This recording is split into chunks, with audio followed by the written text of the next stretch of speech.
আসসালামু আলাইকুম। আজকে একটি আপনাদের সামনে আমি দারুণ রেসিপি নিয়ে চলে এলাম। আজকের রেসিপি হচ্ছে চিকেন রোস্ট। চিকেন রোস্ট তো সবাই তৈরি করেছেন, কিন্তু একবার আমার মতন তৈরি করে দেখুন তো, সেই স্বাদ খেলে ভুলবেন না। আশা করি আজকের রেসিপিটা আপনাদের ঘরে খুবই ভালো লাগবে। ভালো লাগলে ভিডিওটা প্রথম থেকে শেষ পর্যন্ত দেখবেন, আর ভালো লাগলে আমার চ্যানেলটাকে আপনারা সাবস্ক্রাইব করে পাশে থাকবেন। চলুন তাহলে আপনাদের ঘরে রান্নাটা দেখাই। এখানে আমি 2 পিস লেগ পিস নিয়েছি। লেগ পিসগুলোকে এইভাবে কেটে নিয়েছি। এইভাবে কেটে নিলে ভালোভাবে মশলা ঢুকবে। ভালো করে ধুয়ে পরিষ্কার করে নিয়েছি। এবারে চিকেনটাকে ম্যারিনেশন করে নেব।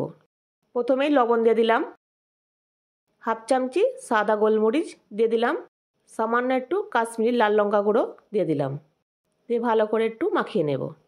মাংসটাকে একটু চেপে চেপে ভালো করে মেখে নিতে হবে। এবার মাখানো হয়ে গেছে, আধ ঘন্টা আমি রেখে দেব। এবারে রোস্টের মশলাটা তৈরি করে নেব। এখানে জয়ত্রী নিয়েছি, এলাচ নিয়েছি, দালচিনি, বড় এলাচ, জয়ফল, কালো গোলমরিচ, সাদা গোলমরিচ 1 চামচি নিয়েছি। নিয়ে এটা হালকা করে ভেজে নিয়ে পাউডার করে নেব। এখানে রোস্টের মশলাটা তৈরি করা হয়ে গেছে। এখানে 10-12টার মতন কাজু নিয়েছি। এখানে 8টার মতন কাঠবাদাম নিয়েছি। উনুনটাকে জ্বালিয়ে নিয়েছি, কড়াটাকে চাপিয়ে দিলাম, পরিমাণ মতন তেল দিয়ে দেবো। তেলটা গরম হয়ে গেছে। এবং পাতলা পাতলা করে পেঁয়াজগুলোকে কুচি করে নিয়েছি। পেঁয়াজটাকে আমি বেরেস্তা তৈরি করে নেব। পেঁয়াজটা কিন্তু আগে থেকে বেরেস্তা তৈরি করে নিলে রান্নাটা তাড়াতাড়ি হয়ে যায়। এর পেঁয়াজটা লাল হয়ে গেছে, এবার তুলে নেব।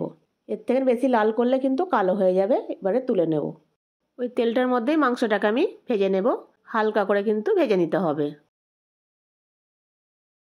এবারে উল্টে দেব। একটু সাবধানে কিন্তু উল্টাতে হবে।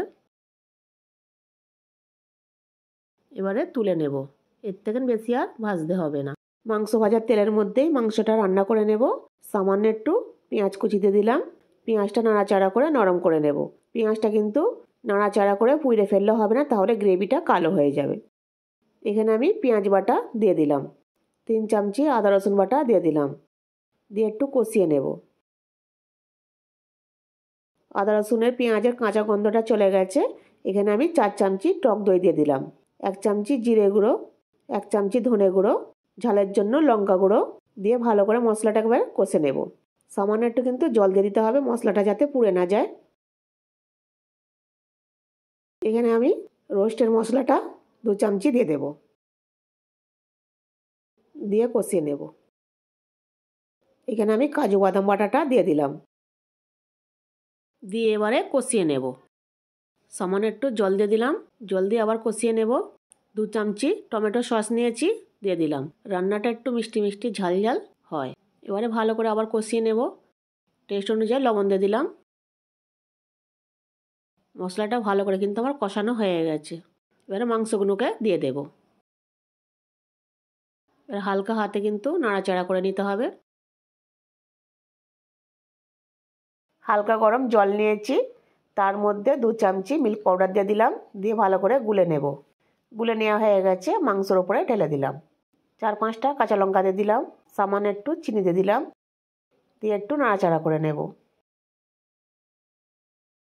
সামান্য একটু জল দিয়ে দেব। এবারে 15 মিনিট ঢাকা দিয়ে রান্না করে নেব। 15 মিনিট হয়ে গেছে, দেখুন গ্রেভিটা টেনে গেছে।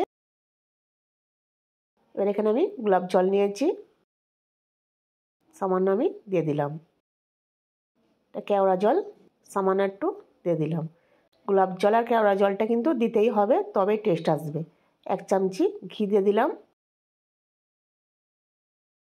পেঁয়াজ বেরেস্তা করে রেখেছিলাম, সামান্য দিয়ে দিলাম, দিয়ে হালকা হাতে নাড়াচাড়া করে নেব। রান্নাটা হয়ে গেছে, এই পর্যায়ে কিন্তু নামিয়ে নিতে হবে। ঠান্ডা হয়ে গেলে গ্রেভিটা আরও টেনে যাবে।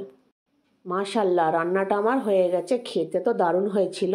রান্নাটা কেমন হয়েছে কমেন্টে আমাকে জানাবেন। আর এইভাবে একবার রোস্ট রান্নাটা আপনারা বাড়িতে তৈরি করবেন। আর ভালো লাগলে আমার চ্যানেলটাকে আপনারা সাবস্ক্রাইব করে পাশে থাকবেন, লাইক করবেন, শেয়ার করবেন। আবার দেখা হচ্ছে আপনাদের সাথে নেক্সট ভিডিওতে।